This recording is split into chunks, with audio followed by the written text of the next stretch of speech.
Hello, everybody. Welcome to Old Bearded Gaming. We are kicking off a new series here, first ever recorded series, actually, and we're doing it probably the hardest way possible that is out there in the Minecraft community, and that is with RlCraft.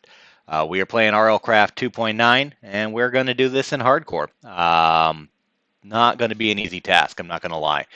We did a little bit of kind of practice on this a little bit, trying to get a feel for how this really all kicks off, right? And the beautiful thing about RlCraft, it is not forgiving and it is very unapologetic, right? There's a lot of great content, a lot of depth to this version of the game.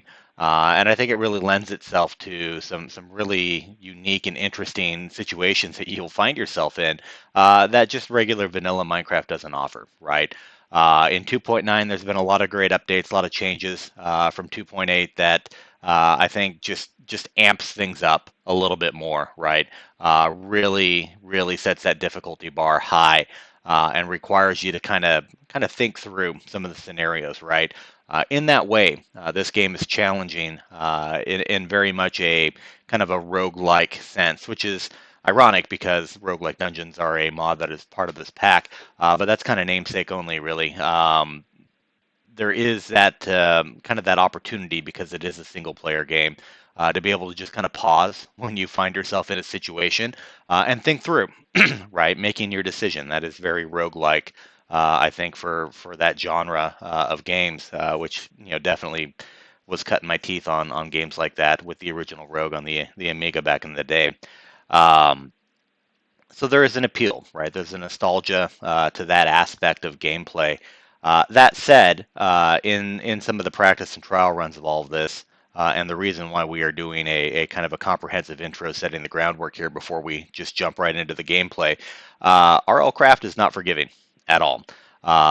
Quite a number of the newly created worlds that I attempted with hardcore just to kind of get a feel for it didn't end so well and didn't last very long, to be perfectly honest. The game has no problem whatsoever spawning you in at a depth underneath the ocean that is completely impossible to surface to get air before you die. It also has no problem spawning you directly on top of a dragon, which isn't much fun for anybody. I think that was the shortest time that I spent in any one of these runs, which was all of a whopping 7 seconds. As I desperately tried to run for cover, I took one fireball and I was gone. So I expect, and what I'm looking to accomplish here in this first video is let's get our world going, right? And this may take a number of attempts, right? And we're going to keep track of them. We're just going to number these worlds as we go through, and hopefully we get a somewhat favorable start in one of these random generators to where we can really get things going. Again, before we kick this off, kind of the goals of what we want to do, not only, like I said, the hardcore aspect of it, but I'd love to see this through to the end, right? And what does that mean? I think for a lot of gamers and a lot of RL crafters, the end has kind of different meanings, right? For me, I think we're going to keep this very, very simple. I'd like us to achieve, with all of the built-in achievements that there are for RlCraft, see all of those to completion. And if we can do that in hardcore, I think we can say that we have beat 2.9 RlCraft. So that is going to be the end goal. Welcome you along this journey. I know we've been hearing my voice for a little while here, so let's just jump right into it. We'll kick off here in single player. We're going to make our new world, and aptly, we are just simply going to call this Hardcore 01. I almost debated about going 001, but to be honest, if we're over 100 worlds before we get this going, then I think there's bigger problems to be had. Clicking it over to Hardcore, we're going to kick this off. Before we submit this and we load right in, again, you got to be ready to go pretty fast off the onset. So I want to make sure we get some of this explanation out of the way. I've afforded myself two different mods that are not part of the 2.9 pack. And reason being, one is a little bit of a time saver, and that is the What Am I Looking At mod. I think a lot of folks are familiar with that. Really all this does is it allows us a small little overlay pop-up when we're looking at a block or an item, and tells us what mod pack it comes from. This saves just a little bit of time of having to go to the interwebs and pull it up and look on the wiki, find out what's what it is and where it comes from. The other is the mini map, right? So we've got the mini map installed. There is a built-in atlas in 2.9. You can get it from Treasure Loot, and it really kind of accomplishes the same thing, at least for the purpose of what I'm using it for. I'm not out there setting a whole bunch of waypoints or anything like that to be able to reference with it. I just, it feels more natural, I think, in that regard, to just kind of have a little bit more sense of bearing with it all. So, and obviously that interface is a little prettier to look at than the Atlas one is. So we will be using, like I said, those two mods for these playthroughs. Alrighty, let's jump right in and see what happens. Creating world.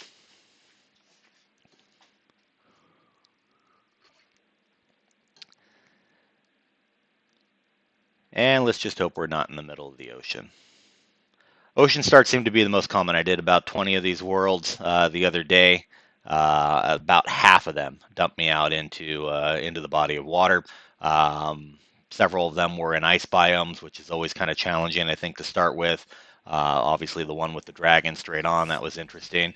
And this isn't bad. We're starting out in the plains, which is actually incredibly forgiving. Taking a quick peek around at the surroundings. I don't see anything that immediately wants to eat my eyes for jujubes, so we're going to head off. I've tested a couple different strategies here, honestly, from starting out, and I think probably the best way to get going with things, structure over there, is to just simply explore and look to try to find a civilization, a settlement, something with some chests to maybe help you get started with things.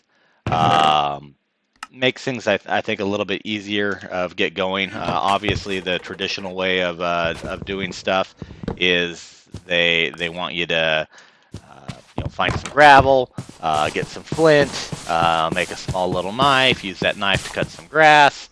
Ooh, and that is a dragon over there to the northwest, so we've got to watch out for that. That'll be interesting. And go through this kind of progression, right? A little dungeon down there. All right. Let's go take a look and see what this is. Actually, not a structure I have seen yet. And so, yeah, so the progression is kind of amusing, to be honest. It doesn't do a whole lot for you to really get you up and going, per se. It's more of a, okay, this is more authentic to the survivalistic experience. You find yourself out here, you got to make these tools and do this stuff. Okay, so that's blocked off. Cute. We have this wonderful entrance here. I don't know that that's going to be happy making things inside of there, to be honest, but let's see if we can find a way in. Nope. I know.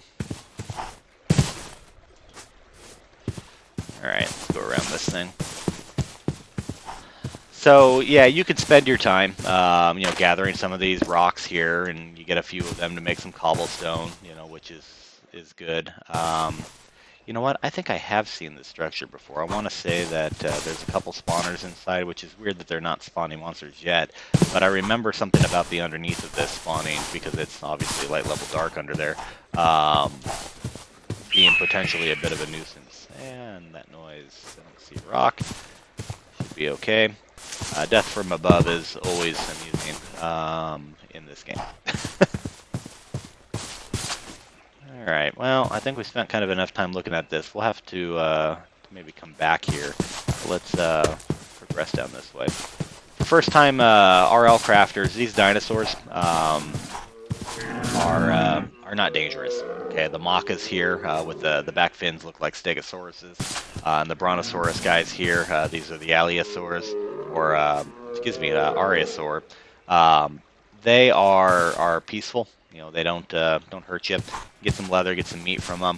Both of them produce meat actually that are useful in this game, particularly later on when we're going to craft some what are called battle burritos.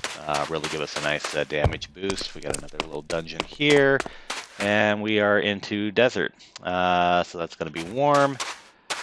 Okay. So let's start heading back another direction here. We're going to head down south. We're going to avoid that guy. These, let's see if we get a look at him. These Lux jousts over here. They can put the damage out. Can certainly hurt a little bit. Alright, we got a hot air balloon here. As far as I know, there really isn't anything to these other than they drop wool.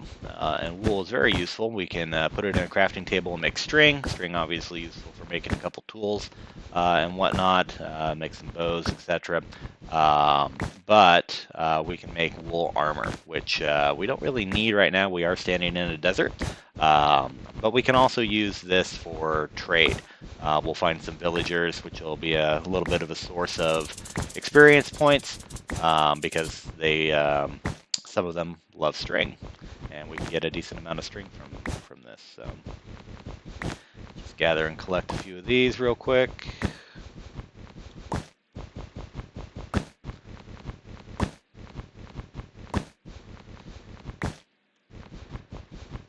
And if we end up finding ourselves in a colder biome or it gets close to nighttime, we definitely want to avoid dying from hypothermia. Wool armor provides us with a little bit of warmth, which can help stave that off. Protection isn't horrible on it either. Alright, so I think we're good. Alright, that looks like a kind of a scuffed up tower over there. Little chunks missing and whatnot. We are definitely not ready for that yet. Good source of experience points over there. A thing on these jousts too as well, just the regular yellow ones, they're not a problem. If you see the red ones though, can definitely be a problem. And look at that. Is that a... looks like a dragon skeleton to me. Maybe be pretty lucky.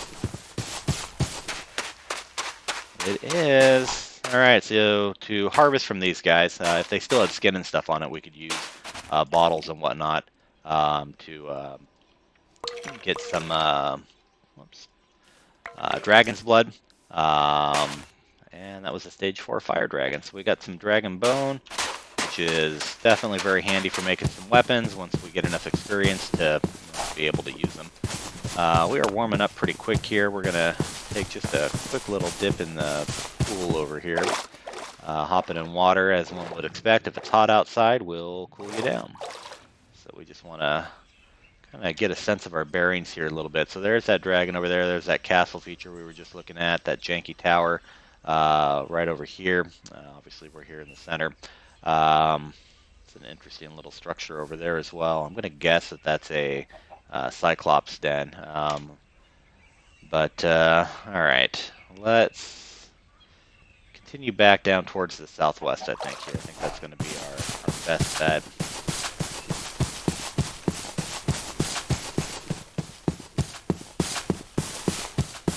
Get a couple sticks while we're at it. I don't know why, but having a stick in your hand to beat something with, even though it doesn't do any more damage than your open fist, just seems a little bit more satisfying. Alright. That way we'll be able to make a couple tools. There we go. We got chickens, couple cows. We're gonna lay the beat down on some of these guys. Get hopefully some feathers here. We make some arrows if need be. Tiny little bit of experience.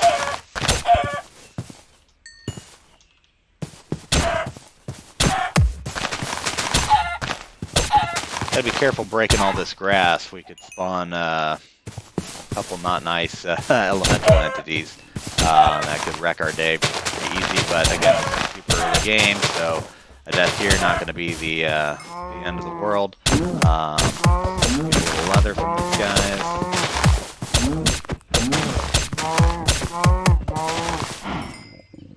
Being RlCraft, I find it amusing that cows kind of jump around, and they are incredibly fast, actually. They can take a direction and run if they want to while you're doing this. And then you end up having to sprint to catch up to them and get your boards. Right. And we are starting to get hungry and thirsty, which is not a good sign. We haven't found any real food yet. A little bit from here. Alright, we are going to have to decide what we want to do here. There's a little crafting table here and a little furnace, so that's not horrible. We may end up having to do this the long way, which is not ideal, but we will make it work.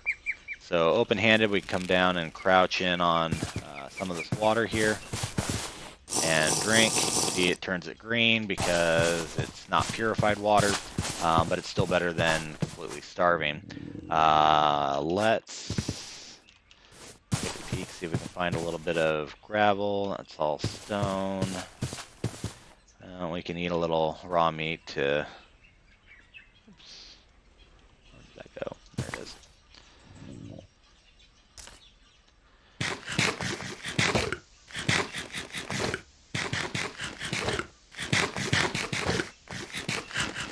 Alright, top back off.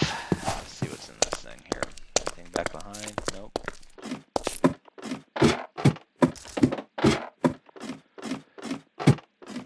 And nothing in here. But that's not horrible. We will throw a bed down. Spawn point, I don't know why we reset that. If we die, we're starting over. But at least we'll have a place to sleep. What I'd like to do is gather some wood, see if we can make some charcoal, and then that way we can cook some stuff up, be a little bit better for things. So we do have the crafting table already, which is nice. So we could go straight into stone tools, which I think we'll do. To gather the first couple ones of these, though, I need to walk around and break these little rocks on the ground. We need 4 rocks to make 1 cobblestone. Once we have 3 of those, we can make a pick. We can get more stone easily. And then we can set about making a set of stone tools, make us a weapon. In 2.9, there's been some changes to weapons. You've probably seen this quite a bit in other videos. A lot of people asking all over the place, you know, hey, what's the best weapon? It used to be rapiers and sabers. They had some nice bonus damage to things if they were wearing armor or not, as well as reducing incoming damage. But they've been significantly nerfed, as it were. They're not possibly horrible. They're just not necessarily the best option. Best being a relatively subjective term, because things are a lot more balanced, actually, which is kind of nice. So preference for me goes towards the halberd. It's got a nice reach, good damage output, swings fast enough for my purposes, and allows us to kind of keep things at bay, especially when we're in the early game here. We're looking to not touch anything. That reach comes in handy. So let's get down here. We've got stone. A lot more stone. I don't see any coal down there. All right, well, let's start in on some of this. Don't want to go too deep. Gets dark. A callback to a monster can pop out called the Gru. This made its first appearance in the text adventure game Zork, which was absolutely a fantastic series of games. The Great Underground Empire, I have fond memories of going through those. And that is dating myself. When I say text, guys, that was 100% all text. Video games required a lot of effort back then, a lot of reading.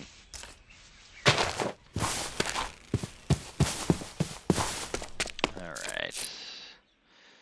Choose these guys, make some cobble. We got a couple sticks. We don't have string, so I will probably need to make and find some gravel, get some flint, make a flint knife so we can get some string. To make a bow, but let's get our hatchet going for now. And just to err on the side of caution, let's see. Make a sword. Okay. Starting to get dark. Let's grab what wood we can real quick here. Then we can maybe seal up the front. Make a nice, safer spot for us for the evening.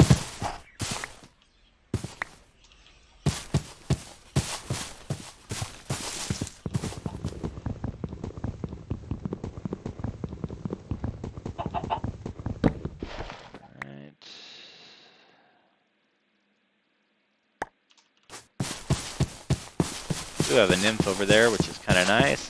We have a special chicken. I saw particle effects coming off of it.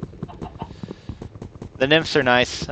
They will restore you, which is always handy. So if we do end up taking a little bit of damage, we've got a way to kind of heal ourselves. That is, chicken's got a weird. Oh, it's getting the regen effect from the golden nymph. So kind of amusing. We're gonna leave him be for right now. All right, so we're gonna take. Actually, let's grab another dirt here real quick.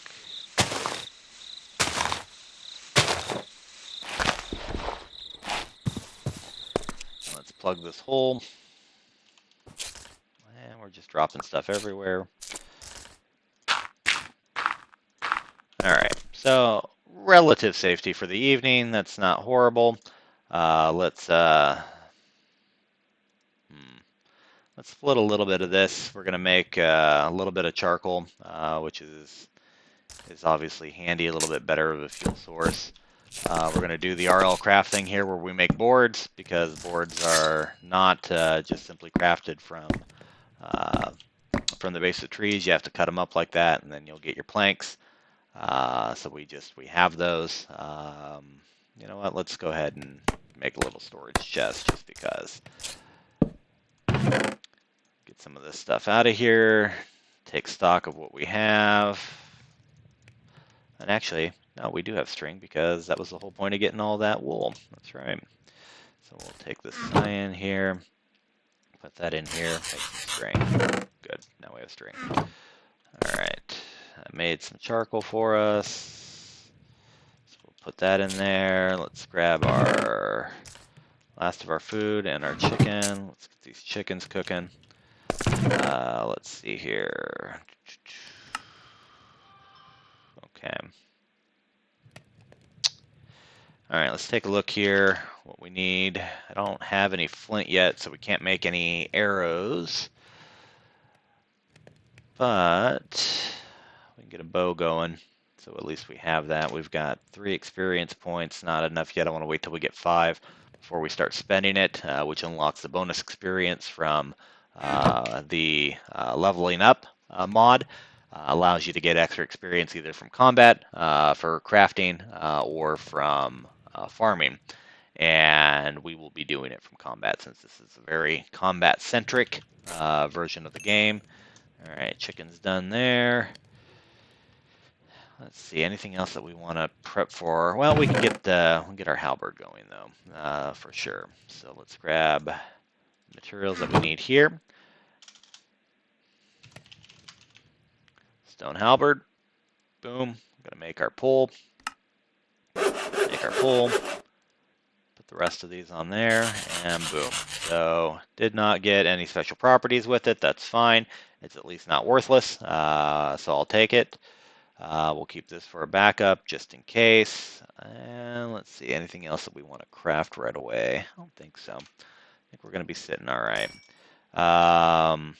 I will grab some sand, though, for us to make a couple bottles so we can purify water. Don't have to worry about getting sick from parasites or anything like that. But we are going to call the first night a relative success, in that we didn't die.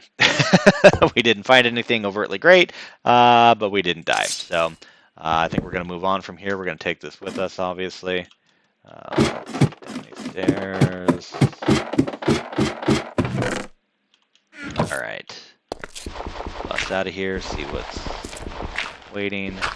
Don't see anything residual that immediately wants to kill me. I think something died over there. We'll check for some experience points. It is getting cooler, which is interesting. All right, well, let's get these bottles done. We got to find a little sand. Oh, hello. That's awkward that you would spawn.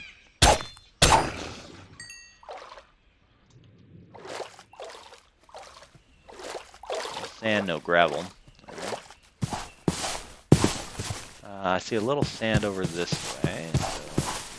So raw chicken. All right. There we go. And it's gravel. Check that out. It was so close. Kind of often the case in RlCraft is you'll be looking for something, you need something, and the resource is painstakingly close. You just maybe went the wrong way. All right, now break a little bit of this gravel. Get some flint. And not a single piece. All right.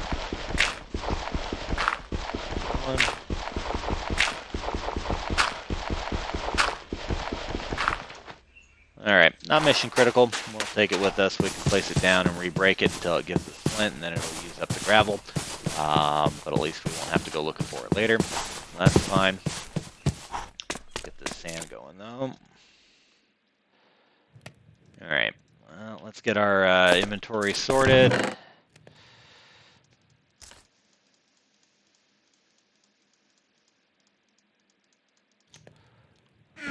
Craft up what we've got here. Leave those.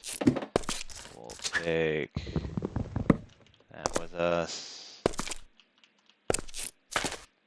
And let's leave that. Gonna leave the regular bones. Leave the dirt for now. Put this up here.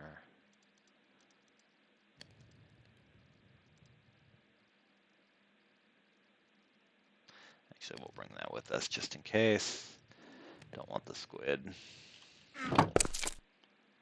Oops. We weren't ready for that yet, were we? We were not.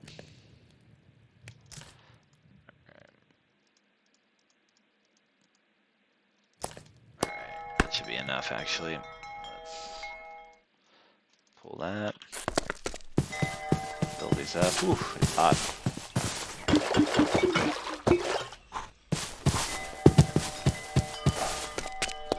Let's purify this water. I don't know why, but the last water bottle doesn't stack when you fill them with water. All the other ones do, up until the last one of whatever your stack size is. And then it will stack. You have to manually drag it over and drop it onto it, but... Alright, let's drink one of these up, top off.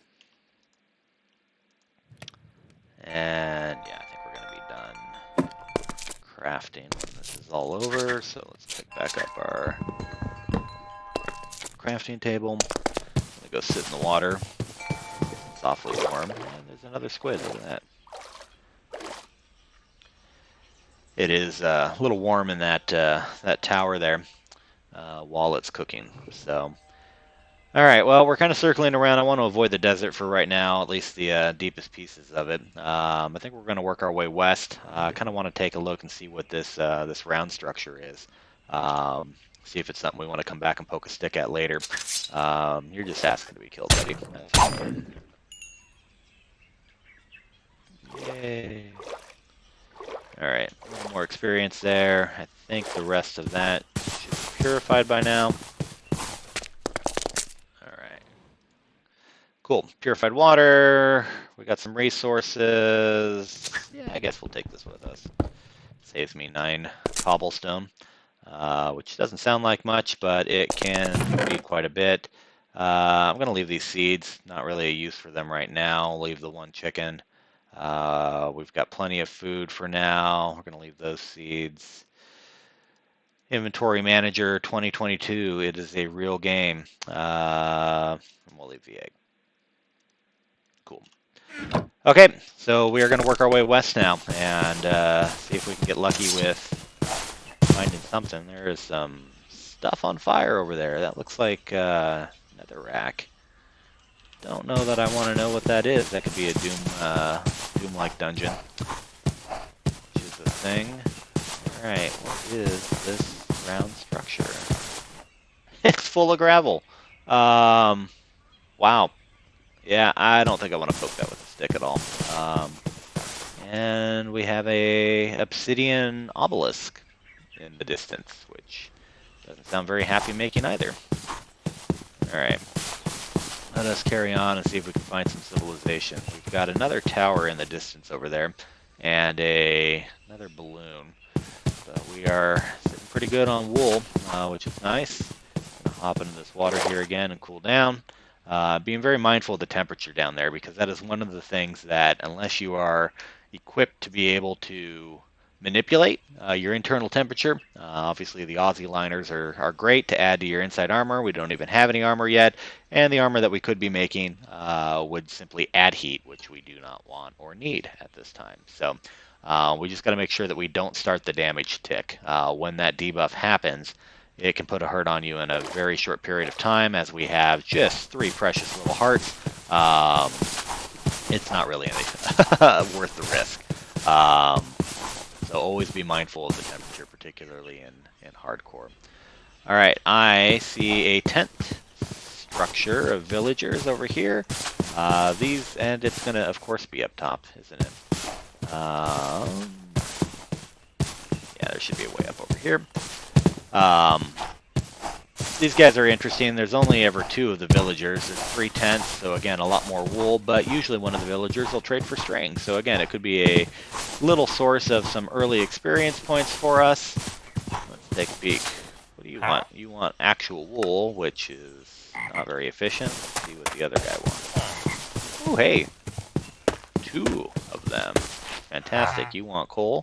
Well, that's not bad if we find a couple coal veins. And wheat. And potatoes and carrots. Okay. Well, that's pretty standard looking stuff. I was hoping for the string guy. Let's see what we got going here. Take the coal, we'll take the iron. The umbrite is not really... Umbrium is for defiled lands, and while the ingots are kind of cool to see already, it really doesn't help me in terms of survival or getting things going, plus it's incredibly plentiful once you get over there. Now the armor, on the other hand, we will take that for sure. We don't need the bones. Glad none of these are locked. Makes this a little easier. And some bandages, but we're going to need some magic to be able to use them. It's not quite what I wanted to throw my experience points into right off the bat. So this is kind of a little bit of a bust, to be honest. That said, we can throw down our crafting table here, and we can use wool and string to be able to make some band-aid. I just don't remember the configuration. Let's see. Is it just bandages? No, that's the paper one. That's wool, string, and salve for those. Ah, here we go. It's split that way. Let's keep the white separate. Those. Okay, now we have bandages we can use. They don't require any skill, which is kind of nice. So if we do end up taking a little bit of damage from something, we've got a way to heal up. There is no passive regen in RlCraft. You can regen hearts by sleeping, which is kind of nice. We don't really need that, so we're gonna leave it. I don't want to miss the opportunity to take all this wool, but again, we're sitting pretty flush on stuff, and we can always make our way back should it be a thing that we need later. Just kind of taking a peek at where things are sitting. This looks interesting over here. It kind of looks like a village, but it might be a gone one. Let's head out. Keep on the move. We're going to eat. Looking at the time, it is now sunset. There is a waystone up there, so I guess we'll just camp for the evening. Sunrise, yeah, we got to wait till 10:30, I believe, before we can sleep. Let's see if there's anything else around here that we need or want. It might be a sign to just grab a little bit more wool. Color stack. Light gray, not white. Blue. Alright, well, let's grab a couple here. Top off our string, I guess.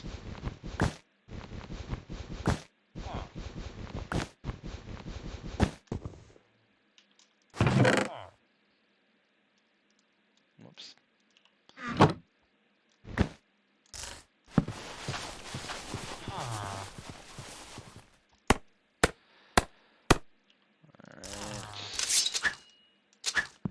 Not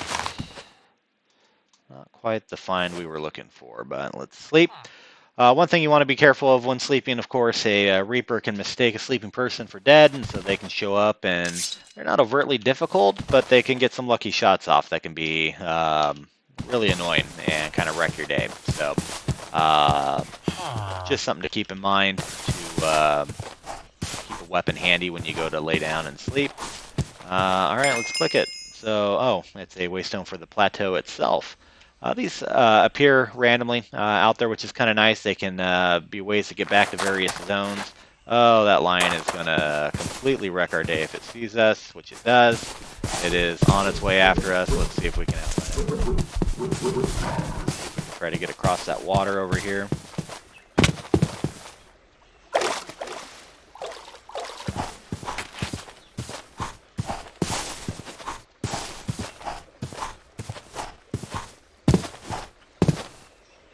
Doesn't seem to be following me, which is a good sign, but it was right up there. If you saw it turn its tail, it's looking. It's looking. Generally speaking, they don't like to cross water. I don't know if that's a given rule or not, but quite a number of aggressive things actually tend to not like to come across the water barrier. So can be a little useful for escape. Thankfully, on that one jump, we didn't take damage too much. The right foot's a little sore, but it's not broken. We can still run along. And this actually gives us a nice little view of whatever this was. It was a city, but it got destroyed by a dragon. You can actually see the gold over there, the treasure, indicating another dragon. Yeah, we're going to steer clear of that. So not, again, not what we're looking for. A bit of a bust. We've got a lapis structure down there, which is interesting. So let's take a little peek at this.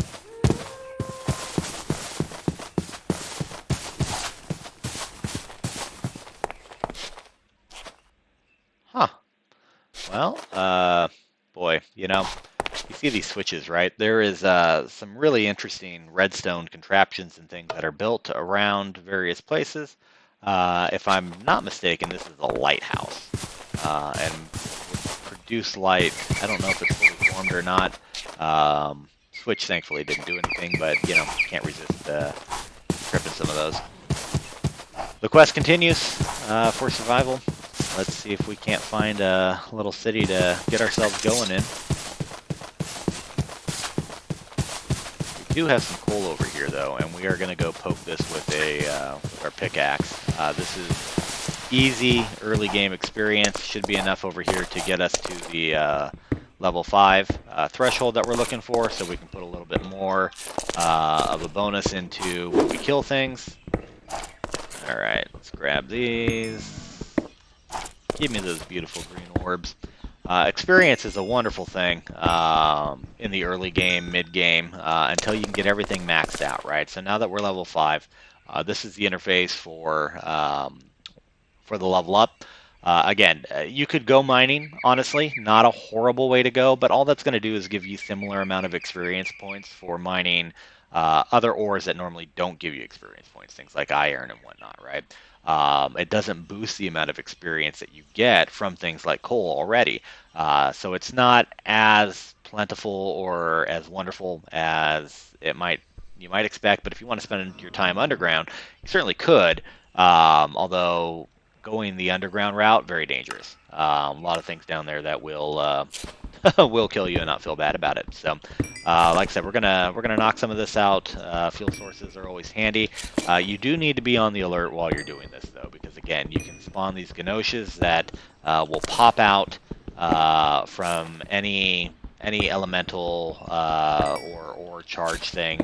You'll get these black-looking ones from coal. You can get them from iron. You can get them from anything, honestly, that you mine. So they can be a good source of experience, actually.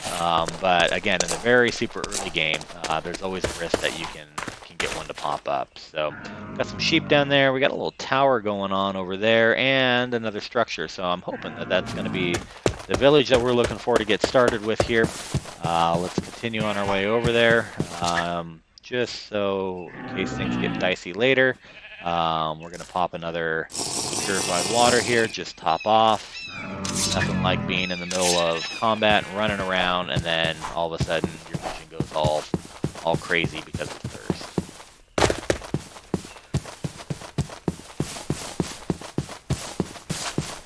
Still a savanna biome, so not a horrible place to be. We've got a little aloe growing over here. We can use that to make some medicine.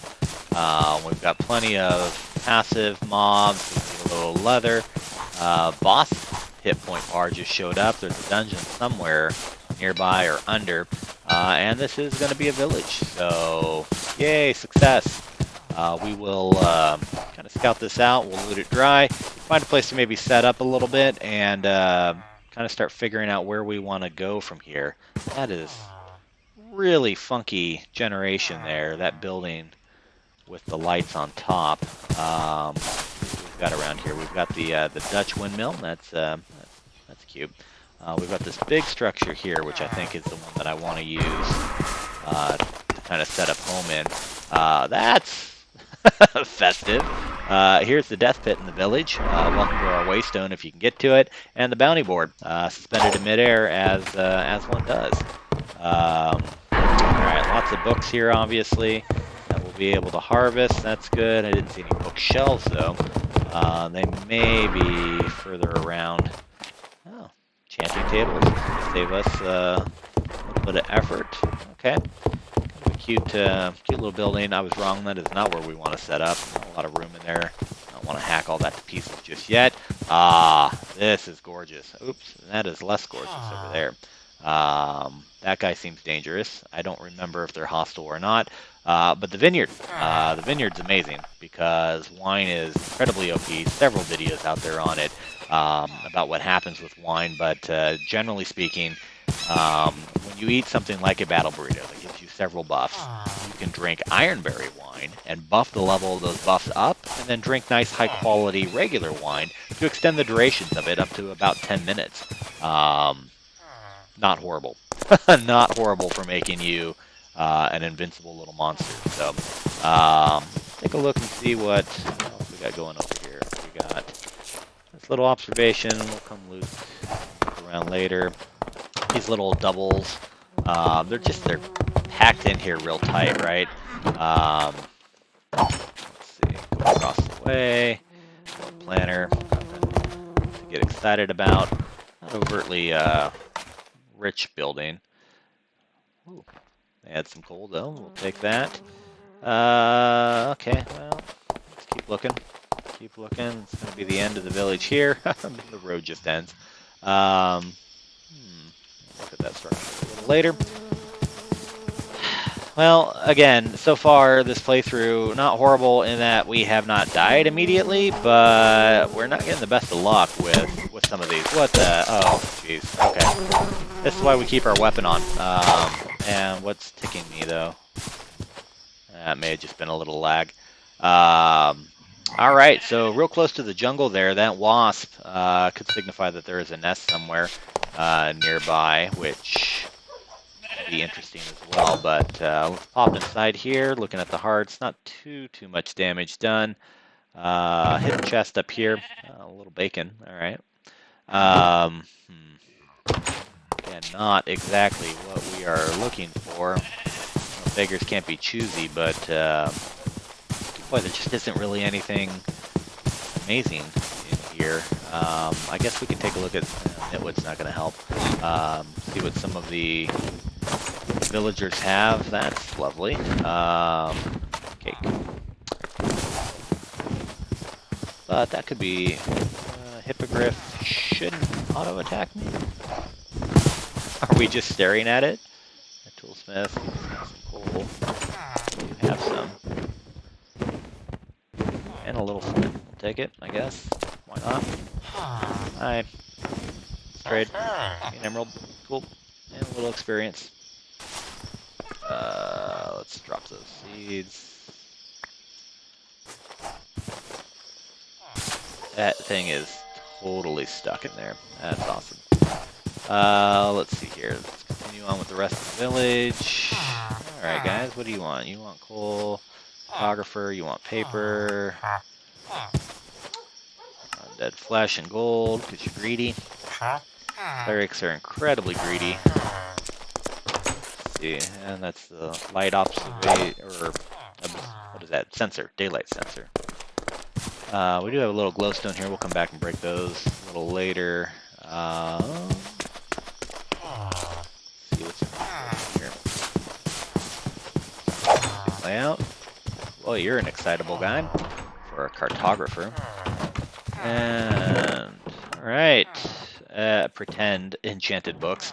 These are just flavor. Can't really do anything with them, which is unfortunate because there is sometimes a villager trade where they will ask for 2 of these enchanted books, but for some reason the mod pack doesn't recognize them as such, and so they don't really work. But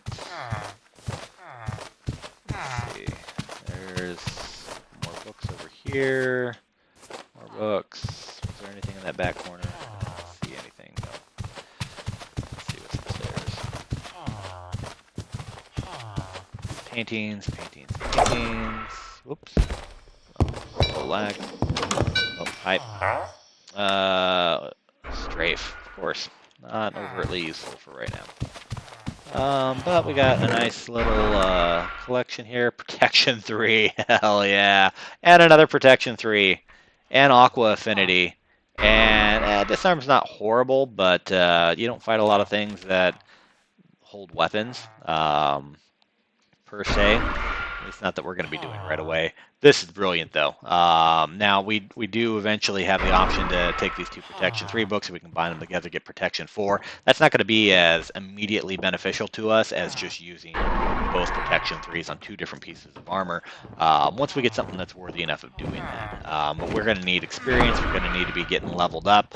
In fact, for that purpose, we're going to go ahead and spend some of the 7 skill points that we have.